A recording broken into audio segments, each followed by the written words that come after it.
মুহতারাম হাজরিন,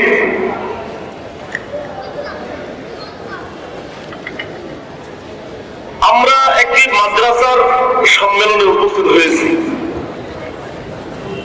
মাদ্রাসা, পৃথিবীর সর্বপ্রথম মাদ্রাসা কোথায় এবং কিভাবে প্রতিষ্ঠিত হয়েছিল?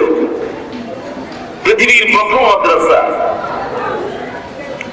আমাদের প্রিয় নবী মুহাম্মদুর রাসূলুল্লাহ সাল্লাল্লাহু আলাইহি ওয়াসাল্লাম নবুয়ত পাওয়ার পরে আল্লাহর দেওয়া দায়িত্ব পালন শুরু করলেন, রিসালাতের জিম্মাদারি পালন করা শুরু করে দিলেন, দাওয়াত ও তাবলীগের মেহনত আরম্ভ করে দিলেন। আল্লাহর নির্দেশে প্রিয় নবী মুহাম্মদুর রাসূলুল্লাহ সাল্লাল্লাহু আলাইহি ওয়াসাল্লাম দাওয়াতের মেহনত শুরু করে দিলেন। সেই মেহনতে কিছু মানুষ মুসলমান হলো। যারা মুসলমান হলেন তাদের অন্তরে ইসলাম বদ্ধমূল করা দরকার। যারা মুসলমান হয়েছেন তাদের অন্তরে ইসলাম মজবুত করা দরকার। ইসলামের সাথে সম্পর্কটা গভীর করা দরকার। ইসলামের সাথে সম্পর্কটা সবল করা দরকার এবং অন্তরে আল্লাহ এবং আল্লাহ রসুলের মহব্বত জিন্দা করা দরকার। যেসব মানুষ মুসলমান হয়েছেন এখন তাদের ব্যাপারে কি করণীয়? দাওয়াত ও তাবলীগের মেহনতে যে মানুষগুলো মুসলমান হয়েছেন ইসলামের সঙ্গে তাদের সম্পর্কটা দুর্বল হলে চলবে না। ইসলামের সঙ্গে তাদের সম্পর্ক হতে হবে সবল, অন্তরে ইসলাম বদ্ধমূল হতে হবে, মজবুত হতে হবে এবং আল্লাহ এবং আল্লাহ রসুলের মহব্বত অন্তরে পয়দা হতে হবে। প্রিয় নবী মুহাম্মদুর রাসূলুল্লাহ সাল্লাল্লাহু আলাইহি ওয়াসাল্লাম দেখলেন যে এই মাকসাদগুলো হাসিল করতে হলে যেই মানুষগুলো মুসলমান হয়েছেন তাদেরকে দ্বীনের তালিম দিতে হবে। তালিম দিতে হবে। তালিম, তালিম মানে শিক্ষা। শিক্ষা দিতে হবে। শিক্ষা ছাড়া ইসলামের সাথে সম্পর্কটা সবল হবে না। শিক্ষা ছাড়া অন্তরে ইসলাম বদ্ধমূল হবে না, মজবুত হবে না। আল্লাহ এবং আল্লাহ রসুলের সঙ্গে মহব্বত কায়েম হবে না। রাসূলুল্লাহ সাল্লাল্লাহু আলাইহি ওয়াসাল্লাম তালিমের চিন্তা করতে লাগলেন। কিসের চিন্তা? জোরে বলেন, কিসের চিন্তা? তালিম। তালিম অর্থ হলো শিক্ষা। এখন তালিমের জন্য কি একটা মাদ্রাসা দরকার না? তালিমের জন্য কি দরকার? মাদ্রাসা। প্রিয় নবী মুহাম্মদুর রাসূলুল্লাহ সাল্লাল্লাহু আলাইহি ওয়াসাল্লাম চিন্তা করতেছেন একটা মাদ্রাসা বানাতে হবে। আর মাদ্রাসার জন্য চারটি উপাদান দরকার। চার জিনিসের দ্বারা মাদ্রাসা হয়। কয় জিনিসের দ্বারা? চার জিনিস। চার জিনিসের দ্বারা মাদ্রাসা হয়। এক নাম্বার হলো শিক্ষক।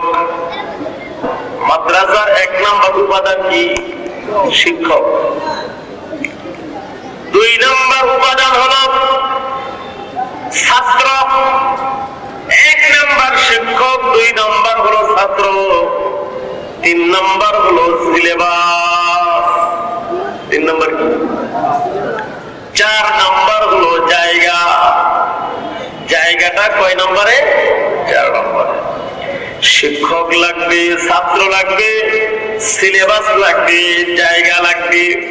এই চার উপাদানে তৈরি হয় মাদ্রাসা।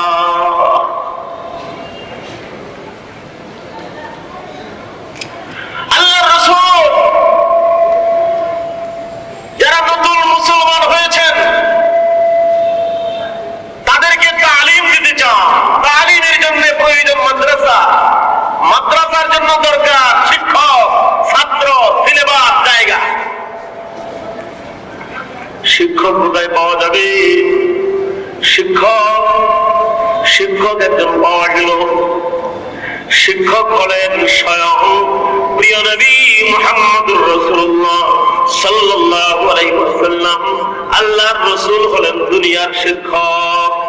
বুইতু মুআল্লিমা, নবীজি নিজেই বলেন আমি দুনিয়াতে শিক্ষক হিসাবে প্রেরিত হয়েছি।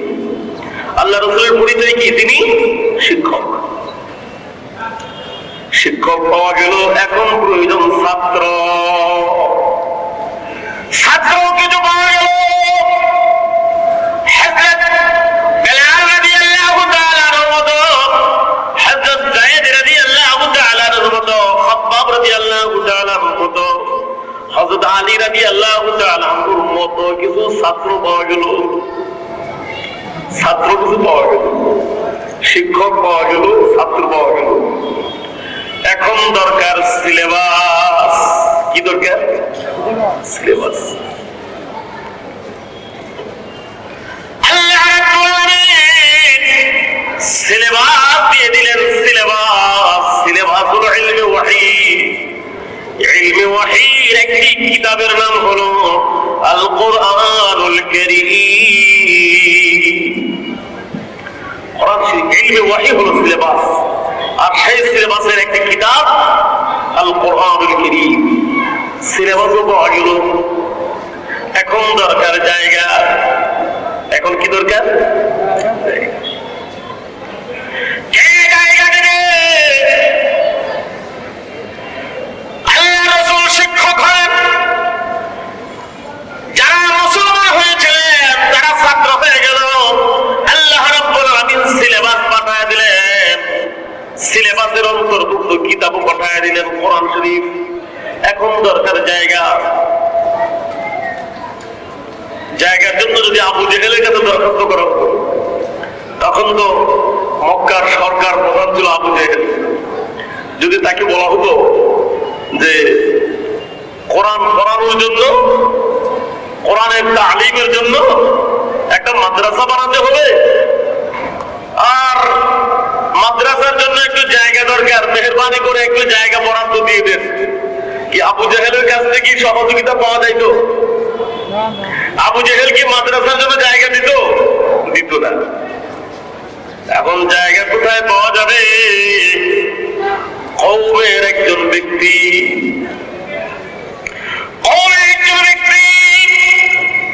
হযরত আরকাম রাদিয়াল্লাহু তাআলা বললেন, ইয়া রাসূলুল্লাহ, আমার বাড়িটাই মাদ্রাসার জন্য দিয়ে দিলাম। দারে আরকাম রাদিয়াল্লাহু তাআলা বাড়িটা মাদ্রাসার জন্য তিনি দিয়ে দিলেন। আপনারা বলুন, মাদ্রাসা, পৃথিবীর প্রথম মাদ্রাসা, এই মাদ্রাসার জায়গা কোন সরকার দিয়েছে? কওমের এক ব্যক্তি পৃথিবীর প্রথম মাদ্রাসার জন্য জায়গা দিয়েছেন। অতএব পৃথিবীর প্রথম মাদ্রাসা হলো কওমি মাদ্রাসা। পৃথিবীর প্রথম মাদ্রাসাটা কি? কওমি মাদ্রাসা। হযরত যায়েদ আরকাম রাদিয়াল্লাহু তাআলা বাড়ি দিয়ে দিলেন। সেই বাড়িটা হলো প্রথম মাদ্রাসা। সেই মাদ্রাসার শিক্ষক হলেন মুহাম্মদুর রাসূলুল্লাহ সাল্লাল্লাহু আলাইহি ওয়াসাল্লাম। সেই মাদ্রাসার ছাত্র হলেন বেলাল রাদিয়াল্লাহু তাআলা আনহু, হযরত যায়েদ রাদিয়াল্লাহু তাআলা আনহু, হযরত আলী রাদিয়াল্লাহু তাআলা আনহু সেই মাদ্রাসার ছাত্র ছিলেন। ঠিক কি বলুন? সিলেবাস পাওয়া গেল।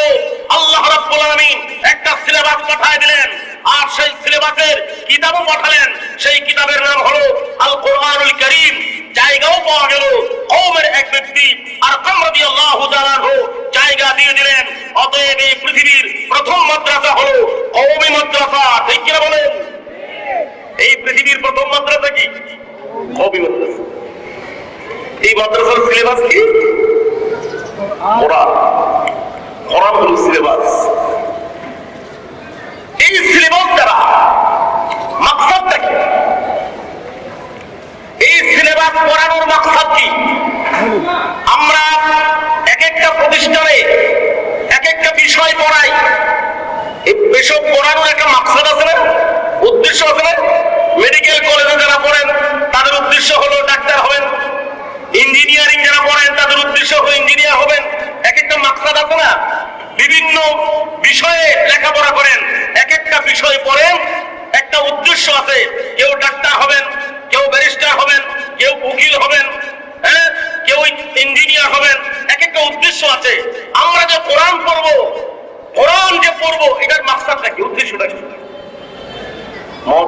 হাজির, আমি প্রথমে বলেছিলাম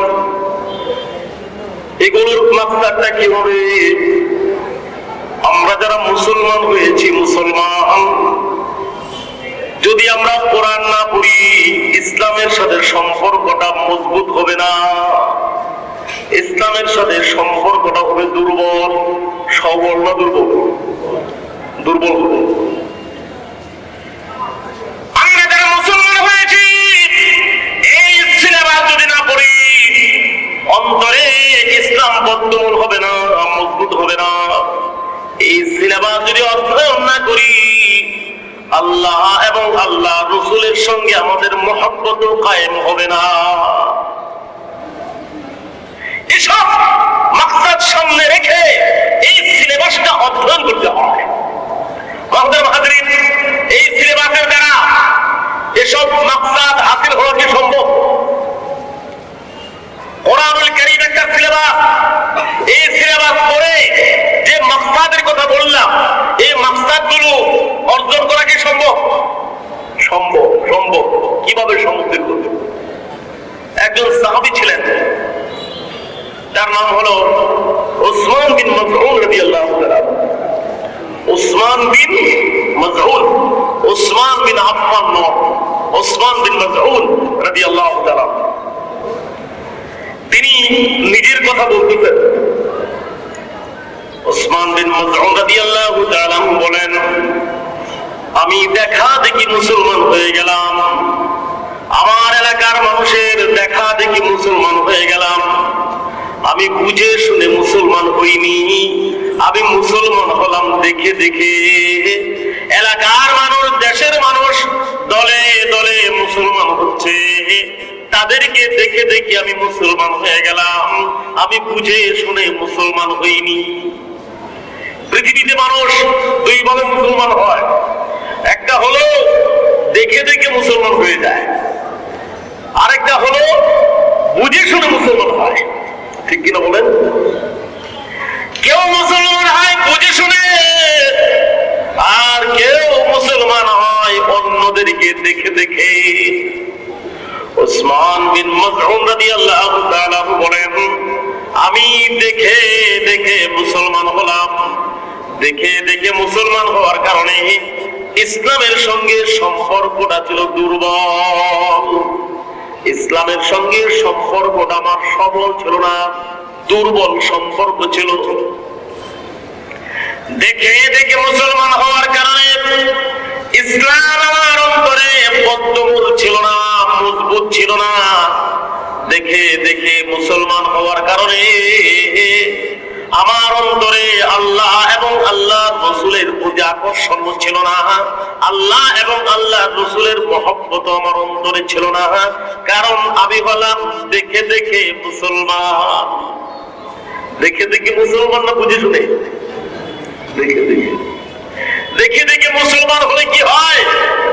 এক নাম্বার হলো ইসলামের সঙ্গে সম্পর্কটা থাকে দুর্বল। ঠিক কিনা বলেন? আজকে আমরা যারা আছি, বর্তমান পৃথিবীর মুসলমান, আমরা ইসলামের সাথে আমাদের সম্পর্কটা সবল না দুর্বল?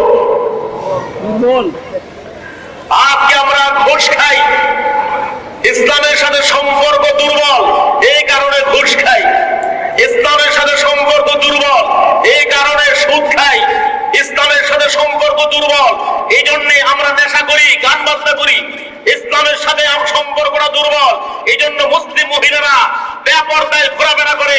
ইসলামের সাথে সম্পর্কটা দুর্বল, এই জন্য আমরা ব্যবসা করতে গিয়ে ইসলামের কথা চিন্তা করি না। ইসলামের সাথে সম্পর্কটা দুর্বল, এই জন্য ইসলামকে ইসলামের দুশমনেরা জবাই করে ফেললেও আমার মনে একটু কষ্ট লাগে না। ঠিক কি? আজকে যদি ইসলাম বিরোধী কর্মকাণ্ড হয়, আজকে যদি ইসলামকে অপমান করা হয়, আজকে যদি ইসলামকে নিশ্চিহ্ন করার চেষ্টা করা হয়, তাহলে আমরা অধিকাংশ মুসলমান নীরব থাকি, সব হই না, কোনো কথা বলি না, আওয়াজ করি না। এর কারণ হলো আমরা দেখে দেখে মুসলমান, ইসলামের সাথে আমাদের সম্পর্কটা হলো দুর্বল। ঠিক কিনা বলেন? বলতের মধ্যে 90-এর দিকে যখন সোভিয়েত ইউনিয়নের পতন হলো, পৃথিবীর একমাত্র সুপার পাওয়ার হয়ে গেল আমেরিকা। আমেরিকা পৃথিবীকে শাসন করার জন্য একটা পরিকল্পনা প্রণয়ন করেছে।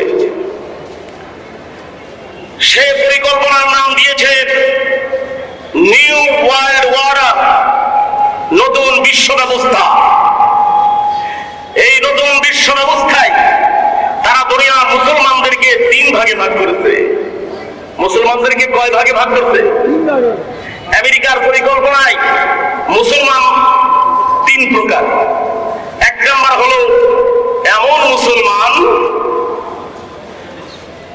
ইসলামের সঙ্গে যাদের সম্পর্কটা অত্যন্ত দুর্বল, নামে মুসলমান আর ইসলামের সাথে সামান্য সম্পর্কও নাই, এমন মুসলমান আসেনি? একজন মুসলমানের সঙ্গে আলাপ করলেও বোঝা যায় না লোকটা মুসলমান, চাল চলন দেখে বোঝা যায় না মুসলমান, পোশাক আশাক দেখে বোঝা যায় না মুসলমান। আরে বর্তমানে এমন একটা পর্যায়ে আমরা পৌঁছে গেছি, বর্তমানে নাম জিজ্ঞাসা করেও বোঝা যায় না এটা মুসলমান।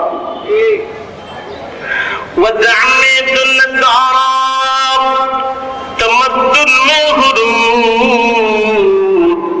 तू मुस्लिम है तुझे देखकर शर्माए यहूद। অশনে বসনে খ্রিস্ট তোমরা, হিন্দু তোমরা সভ্যতায়, মুসলিম তুমি, তোমাকে দেখিয়া ইহুদি ওলাদে মরিয়া যায়। আজকে আমাদের অবস্থা এমন, ইসলামের সঙ্গে সম্পর্কটা অত্যন্ত দুর্বল।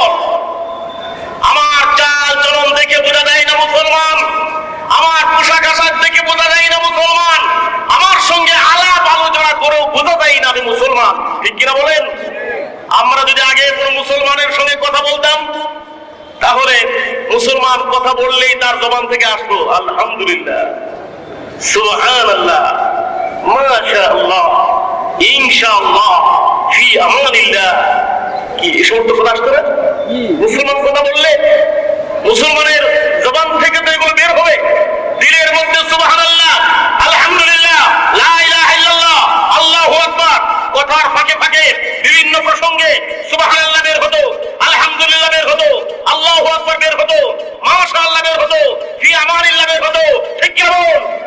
আর এখন আমাদের অবস্থা এমন হয়ে যায়, ঘন্টার পর ঘন্টা আলোচনা করলে একবারও জবান থেকে ফি আমানিল্লাহ, মাশাআল্লাহ, ইনশাআল্লাহ, সুবহানাল্লাহ, আল্লাহু আকবার এই ধরনের শব্দ, এই ধরনের বাক্য আমার জবান থেকে বের হয় না। ঠিক কি বল? আরো দুঃখের বিষয় হলো, আজ আমরা এখন মুসলমান হয়ে গেছি, এই সমস্ত বাক্য তো অনেক আগেই বাদ দিয়ে দিয়েছি। এমনকি বর্তমানে আমরা আল্লাহর নামটা উচ্চারণ করতে লজ্জাবোধ করি। অনেকে আল্লাহ বলতে চায় না, বলে কি ও মাই গড, বলেনি ও মাই গড। এটা বলে তারা বুঝাতে চান আমি অনেক উচ্চ শিক্ষিত মানুষ, আল্লাহকে আমি গড বলি, আমি উচ্চ শিক্ষিত মানুষ। নাউযুবিল্লাহ মিন যালিক। অবস্থা এমন হয়ে গেছে, আল্লাহ শব্দটা পর্যন্ত আজ আমাদের জবান থেকে হারাতে বসেছে। ঠিক কিনা বলুন?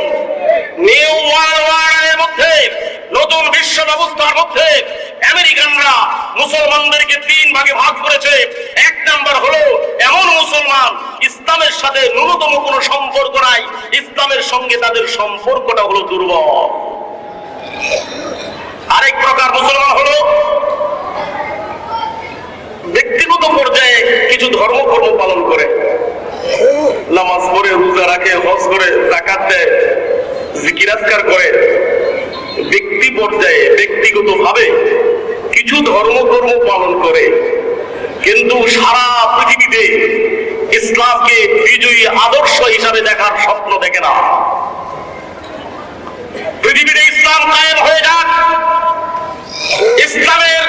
ইসলাম জয়যুক্ত হোক, পৃথিবীতে ইসলাম ঝলমলে উঠুক, সারা পৃথিবীর কোনায় কোনায় ইসলাম বিজয়ী হয়ে যাক, এমন স্বপ্ন মুসলমান দেখে না। ঠিক কি বলুন?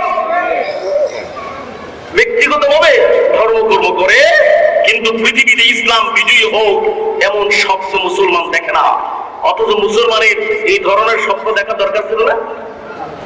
পৃথিবীতে ইসলাম কায়েম হোক, পৃথিবীতে ইসলাম বিজয়ী হয়ে যাক এমন স্বপ্ন কি মুসলমানদের দেখা দরকার ছিল না? এই ধরনের স্বপ্ন খ্রিস্টানরা দেখে, এই ধরনের স্বপ্ন বৌদ্ধরা দেখে, কিন্তু আমরা মুসলমান এই ধরনের স্বপ্ন দেখি না। আমাদের বৌদ্ধ কিছুদিন আগে আসছিলেন, এর আগেও মাদার তেরেসা মৃত্যুবরণ করার পর তদানীন্তন সময়ের পোপ তিনি এসেছিলেন কলকাতায়। কলকাতায় এসে যে বক্তব্যটা দিয়েছিলেন, তার বক্তব্যটা ছিল এরকম যে আমরা প্রথম সহস্রাব্দে ইউরোপ দখল করে নিয়েছি, দ্বিতীয় সহস্রাব্দে আফ্রিকা দখল করে নিয়েছি, তৃতীয় সহস্রাব্দ চলছে, এই সহস্রাব্দে আমরা এশিয়াকে দখল করে নিতে চাই। চিন্তা করে দেখুন তাদের পরিকল্পনা কত সুদূর প্রসারী। প্রথম সহস্রাব্দের পরিকল্পনা ছিল ইউরোপ দখল করে নেওয়া, তারা তাদের পরিকল্পনা বাস্তবায়ন করেছে। দ্বিতীয় সহস্রাব্দের পরিকল্পনা ছিল আফ্রিকা দখল করা, সেটাও তারা বাস্তবায়ন করে নিয়েছে। এখন তৃতীয় সহস্রাব্দ চলছে, এই সহস্রাব্দে তাদের পরিকল্পনা হলো এশিয়াকে দখল করে নেওয়া, এশিয়াকে দখল করে নেওয়া। তৃতীয় সহস্রাব্দের পরিকল্পনা, সেই পরিকল্পনা বাস্তবায়ন করার জন্য পরিকল্পিত মেহনত চলছে। ঠিক কিনা বলুন? খ্রিস্টানরা স্বপ্ন দেখে, ইহুদিরা স্বপ্ন দেখে, হিন্দুরা স্বপ্ন দেখে, বৌদ্ধরা স্বপ্ন দেখে। আমরা এমন মুসলমান, আমরা স্বপ্ন দেখি না যে পৃথিবীতে ইসলাম বিজয়ী হোক, এই ধরনের স্বপ্ন দেখি না। ঠিক কিনা বলেন? আছেন এই ধরনের মুসলমান? আরেক প্রকার মুসলমান, এই দুই প্রকার মুসলমানের ব্যাপারে নিউ ওয়ার্ল্ড অর্ডারের মধ্যে বলা হয়েছে এই দুই প্রকার মুসলমানকে নিয়ে আমাদের কোনো টেনশন নাই। ইসলামের সাথে যাদের সম্পর্কটা দুর্বল, এদেরকে নিয়ে আমাদের কোনো টেনশন নাই। ব্যক্তিগত পর্যায়ে ধর্ম কর্ম নিয়ে ব্যস্ত, পৃথিবীতে ইসলাম বিজয়ী হয়ে যাক এই স্বপ্ন যারা দেখে না, এদেরকে নিয়ে আমাদের কোনো টেনশন নাই, আমাদের কোনো পেরেশানি নাই। আরেক প্রকার মুসলমান আছে, তৃতীয় প্রকার মুসলমান, ব্যক্তিগত জীবনেও ধর্ম কর্ম করে আবার সারা পৃথিবীতে ইসলামকে বিজয়ী করার স্বপ্ন দেখে। যেসব মুসলমান গোটা পৃথিবীতে ইসলামকে বিজয়ী করার চিন্তা করে স্বপ্ন দেখে, নিউ ওয়ার্ল্ড ওয়ার্ডের মধ্যে লেখা হয়েছে এই ধরনের মুসলমানদেরকে নিয়েই হলো আমাদের টেনশন, ওদেরকে নিয়েই হলো পেরেশানির কারণ। ঠিক কিনা বলেন? মুহতারাম হাজিরিন, আমি বলতেছিলাম ওসমান বিন মাসউদ রাদিয়াল্লাহু তাআলা আনহু তিনি বলেন, আমি এলাকার মানুষের, দেশের মানুষের দেখা দেখি মুসলমান হলাম, দেখা দেখি মুসলমান হওয়ার কারণে ইসলামের সাথে আমার সম্পর্কটা ছিল দুর্বল। আমার অন্তরে ইসলাম বদ্ধমূল ছিল না, মজবুত ছিল না। আল্লাহ এবং আল্লাহর রাসূলের প্রতি কোনো আকর্ষণ ছিল না। এর কারণ হলো আমি দেখা দেখি মুসলমান। আমরার অবস্থাতে এমনই, আমরা অধিকাংশ মানুষ বুঝে শুনে মুসলমান না, দেখে দেখে। তিনি বলেন, আমি একবার দেখলাম প্রিয় নবী মুহাম্মদ রাসূলুল্লাহ সাল্লাল্লাহু আলাইহি ওয়াসাল্লাম, দেখলাম যে তার উপর ওহী নাযিল হচ্ছে। ওহী নাযিলের আলামত আমি দেখলাম। যখন ওহী নাযিল হতো, নবীজি যদি উটের পিঠে বসা থাকতেন, উটটা শুয়ে পড়ত। আল্লাহ রাসূল যদি বসা থাকতেন তাহলে শুয়ে পড়তেন। প্রচন্ড ঠান্ডার সময় যদি ওহী নাযিল হতো তাহলে কপাল মুবারক থেকে টপ টপ করে ঘামের ফোঁটা পড়তো। হযরত ওসমান বিন মাসউদ রাদিয়াল্লাহু তাআলা বললেন, আমি দেখতেছি ওহী নাযিলের আলামত। আল্লাহ রাসূল শুয়ে পড়েছেন, কপাল থেকে টপ টপ করে ঘাম ঝরতেছে। কিছুক্ষণ পর আল্লাহ রাসূল উঠে বসলেন, আমাকে সামনে পেলেন, বললেন, ওসমান বিন মাসউদ, এই মুহূর্তে আমার উপর কোরআন শরীফের একখানা আয়াত নাযিল হয়েছে, তোমাকে আমি শুনাই। আমি নবী, তোমাকে আয়াতখানা শুনাই। আপনারা বলুন, কোরআন তিলাওয়াত করে শোনানো, এটা কার দায়িত্ব? নবীজির দায়িত্ব ছিল না? কোরআন তিলাওয়াত করে শোনানো, এটা কার দায়িত্ব? আল্লাহ রাসূলের একটা জিম্মাদারি ছিল কোরআন তিলাওয়াত করে মানুষকে শোনানো। হুয়াল্লাযী বা'আথা বিল উম্মিয়িনা রাসূলান মিনহুম ইয়াতলু আলাইহিম আয়াতিহি ওয়া ইউযাক্কিহিম ওয়া ইউআল্লিমুহুমুল কিতাবা ওয়াল হিকমা ওয়া ইন কানূ মিন ক্বাবলু লাফি দালালিম মুবিন। আল্লাহ রাব্বুল আলামিন বলেন, আমার প্রিয় নবীর জিম্মাদারি হলো ইয়াতলু আলাইহিম আয়াতিহি, মানুষকে কোরআন তিলাওয়াত করে শোনাবে, ওয়া ইউযাক্কিহিম, মানুষের আত্মা পবিত্র করবে, ওয়া ইউআল্লিমুহুমুল কিতাবা ওয়াল হিকমা, মানুষকে আমার কিতাব শিখাবে, হিকমা সুন্নাহ শিখাবে, দ্বীন কায়েমের কর্ম কৌশল শিখাবে। এইগুলো ছিল আল্লাহ রাসূলের দায়িত্ব। কোরআন তিলাওয়াত করে শোনানো, মানুষের আত্মা পবিত্র করা, কোরআন শিখানো, আল্লাহর কিতাব শিখানো, সুন্নাহ শিখানো, এইগুলো ছিল আল্লাহ রাসূলের দায়িত্ব। নবীজির যত দায়িত্ব ছিল সবগুলোকে বলা যায় নবীওয়ালা কাজ, সবগুলো নবীওয়ালা কাজ, ঠিক কিনা বলুন? আল্লাহ রাসূলের একটা দায়িত্ব ছিল দাওয়াত ও তাবলীগ, দাওয়াত ও তাবলীগ এটা আল্লাহ রাসূলের দায়িত্ব ছিল। অতএব দাওয়াত ও তাবলীগ এটা যেমন নবীওয়ালা কাজ, মানুষকে কোরআন তিলাওয়াত করে শোনানো নবীর কাজ, অতএব এটাও নবীওয়ালা কাজ। আত্মা পবিত্র করা এটাও নবীওয়ালা কাজ। কোরআনের তরজমা শেখানো, অনুবাদ শেখানো, ব্যাখ্যা বিশ্লেষণ শেখানো এটাও নবীওয়ালা কাজ। সুন্নাহ শেখানো, দ্বীন কায়েমের কর্ম কৌশল শেখানো এটাও নবীওয়ালা কাজ, ঠিক কি না বলুন? এই সবগুলো হলো নবীওয়ালা কাজ। চিৎকার করে বলুন সুবহানাল্লাহ। মহতারাম হাজিরিন, আমি বলতেছিলাম মুহাম্মদুর রাসূলুল্লাহ সাল্লাল্লাহু আলাইহি ওয়াসাল্লাম ওসমান বিন মাযউনকে বলতেছেন, ওসমান, এই মুহূর্তে আমার উপর কোরআন শরীফের একটা আয়াত নাযিল হয়েছে, আমার অনেকগুলো দায়িত্বের মধ্যে একটা দায়িত্ব হলো কোরআন তিলাওয়াত করে শোনানো। তুমি যখন আমার সামনে আসো, তোমাকে তিলাওয়াত করে শোনায়ে আমি আমার জিম্মাদারিটা পালন করা শুরু করে দেই। আল্লাহ রাসূল সবেমাত্র নাযিল হওয়া কোরআনে কারীমের একটা আয়াত শোনালেন, সূরাতুন নাহলের 90 নম্বর আয়াত। ইন্নাল্লাহা ইয়া'মুরু বিল আদলি ওয়াল ইহসানি ওয়া ইতা'i যিল কুরবা ওয়া ইয়ানহা আনিল ফাহশা'i ওয়াল মুনকারি ওয়াল বাগই ইয়া'iদুকুম লা'আল্লাকুম তাযাক্কারুন। নবীজি আয়াতে কারীমা তিলাওয়াত করে শোনালেন।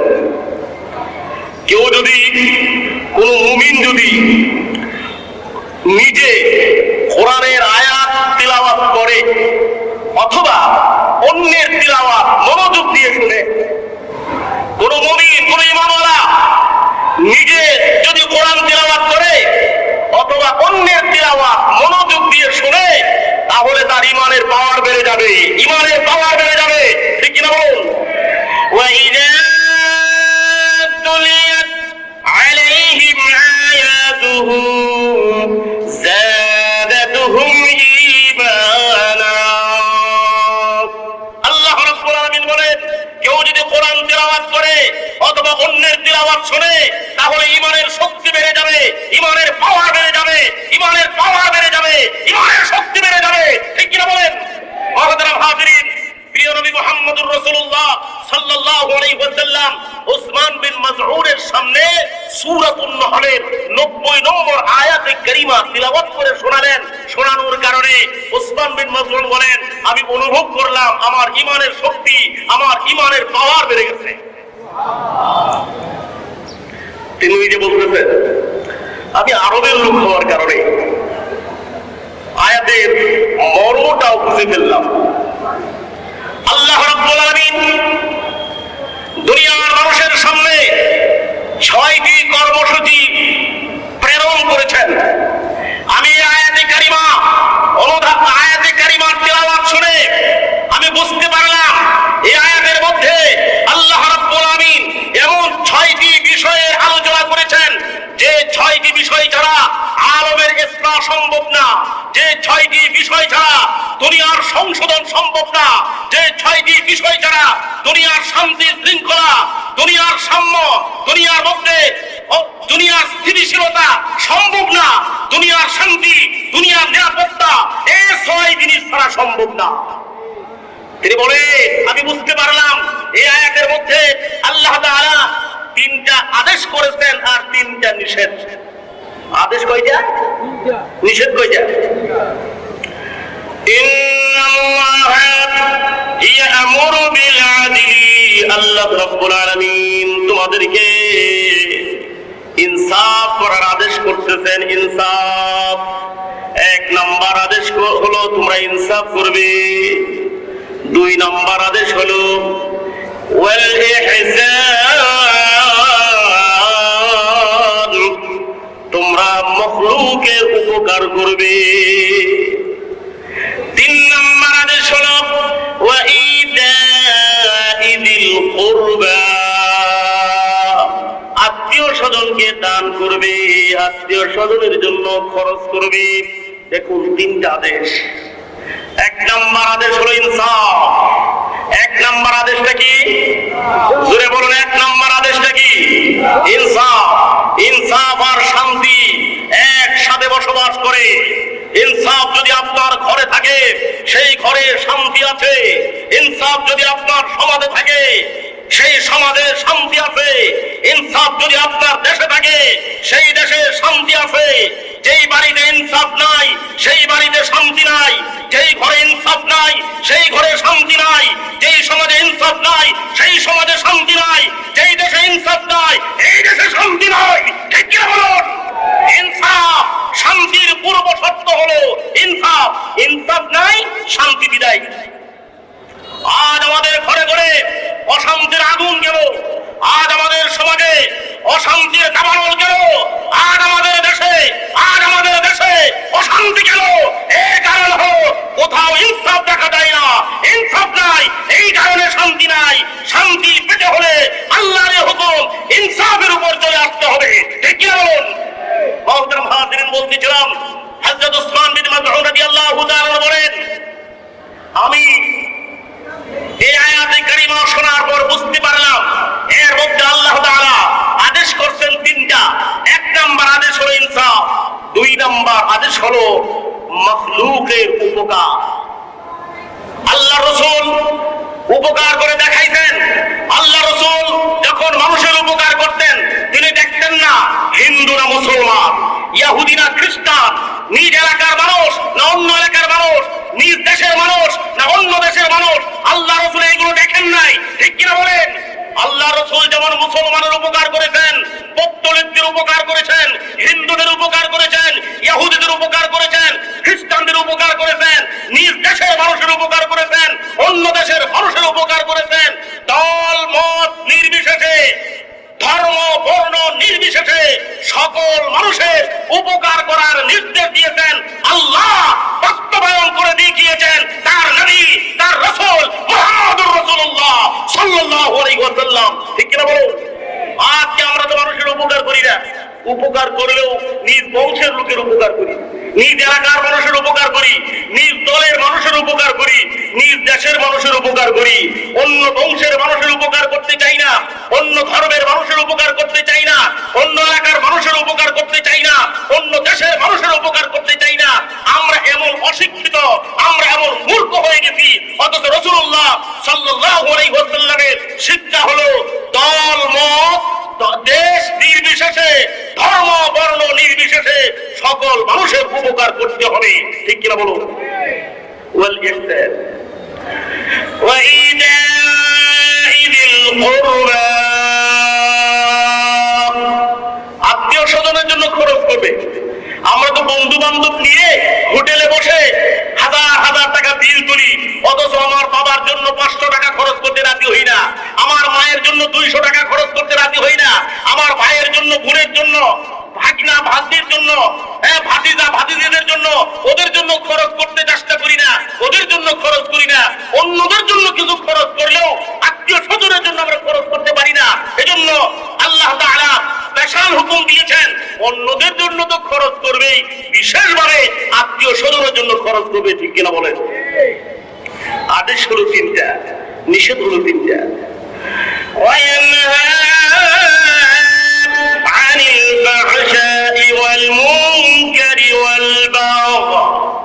তোমরা অশ্লীল কাজ করবে না, নিষেধ 3টা। 1 নাম্বার হলো অশ্লীল কাজ করবে না, 2 নাম্বার হলো মুনকার অন্যায় অপরাধ গুনাহ করবে না, 3 নাম্বার হলো ওয়াল বাগি সীমা লঙ্ঘন করবে না, পাপ করে আবার বেটাগিরি করবে না। পাপ করলে শয়তানের খোঁটায় পড়ে যদি পাপ হয়ে যায়, অনুতপ্ত হয়ে লজ্জিত হয়ে আল্লাহর কাছে তওবা করবে, বেটাগিরি করবে না, অশ্লীল কাজ করবে না, মুনকার করবে না, অন্যায় অপরাধ গুনাহ করবে না, বাগিয়ন এবং তোমরা সীমা লঙ্ঘন করবে না। হযরত উসমান বিন মাযউন রাদিয়াল্লাহু তাআলা বললেন, এই 6টা জিনিস যখন আমার চোখের সামনে আসলো, আমি যখন এই 6টা জিনিসের মর্ম অনুধাবন করতে পারলাম আর আল্লাহ রাসূলের তিলাওয়াত শুনলাম, ইসলামের সাথে আমার সম্পর্কটা সবল হয়ে গেল, আমার অন্তরে ইসলাম বদ্ধমূল হয়ে গেল, আমার অন্তরে ইসলাম মজবুত হয়ে গেল। আমি অনুভব করলাম, আমি বুঝতে পারলাম আমার অন্তরে আল্লাহ এবং আল্লাহ রাসূলের মহব্বত পয়দা হয়ে গেছে। যেরকম সুবহানাল্লাহ। মুহতারাম হাজরিন, আমরা কি চাই? আমরা কি চাই?